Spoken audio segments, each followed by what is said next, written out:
It takes time to know a country, time to see the land, time to meet the people, and time to understand, time to know your neighbor on the other side, time to learn to labor in the vineyard of his pride.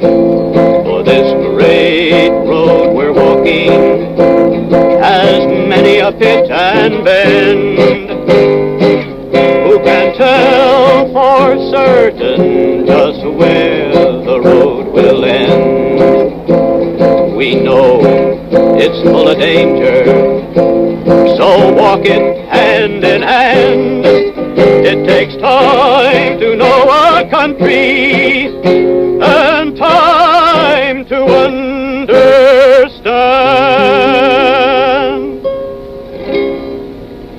But is there time?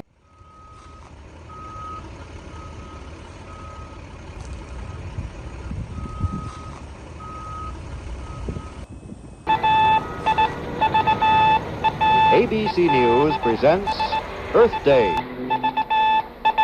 an SOS for survival. Here in New York is Frank Reynolds. Good evening. On this Earth Day, millions of Americans in the communities which dot this map have taken the first step to survival. But if this day of teach-ins, mock funerals, rallies, marches, speeches, and songs does not convince enough of us that the threat to our life on Earth is clear and present, then we may have cast a vote for death. We have this issue with CO2 emissions. Wetland systems serve as carbon sinks. This is integral to note, as they also lessen the severity of storm impacts. They are also endangered habitats, and the world needs wetlands.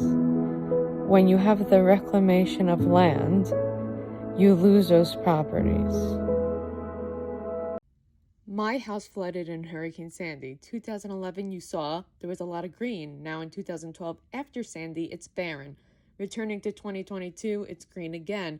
My research taught me that species richness in flora does not matter when it comes to wetlands. If the plants no longer correspond to the typical characterization of wetlands, the functions are lost. So the green doesn't mean anything other than you can see how the waters wreck the flora. When my grandparents first purchased the house, it was a wetland system. Land reclamation is what is essentially refuse put over water to create space for industrialization. So I stumbled upon this and it's quite interesting. It's the City of Bayonne Municipal Public Access Plan, and it says the purpose of this doctrine is to assure public access to waters for things such as swimming, sunbathing, fishing, surfing, and things of the like, which I find that quite interesting since there's actual warning signs saying do not touch the water due to dangers. But what really caught my attention was the preserve and enhance views of the coastal landscape to enrich aesthetic and cultural values. That doesn't make sense to me.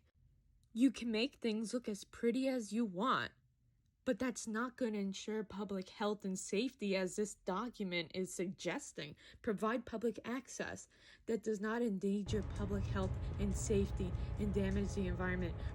Here are the facts. The environment is already damaged. It's not safe. It's not healthy. It may look healthy in certain areas, but it's not. It isn't. This is the Bayonne. I know. Not enough of us were convinced in 1970 that the threat to our life on Earth is clear and present.